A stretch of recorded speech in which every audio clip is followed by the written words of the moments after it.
you try to flip your phone end over end, there is no way to do it without it also rotating around the short axis as well. Why is that? The phone has three axes about which it can rotate. There is the long axis, which has the maximum moment of inertia, meaning it requires the most torque to accelerate it in that direction. Spinning about the short axis has the least moment of inertia. Then there is the intermediate axis, which has a moment of inertia in between the other two.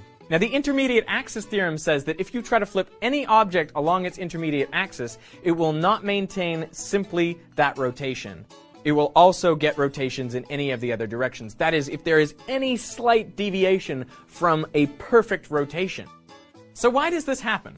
Well, the mathematics is kind of complicated, but it's similar to the mathematics of a rigid pendulum.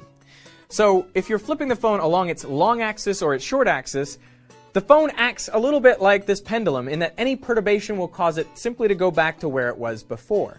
But if you're flipping it along its intermediate axis, it's as though you're trying to balance the pendulum on its end, in which case it's very unstable, and any slight perturbation may cause it to exponentially increase. So that is why you can't just flip your phone along its intermediate axis without it also spinning along one of the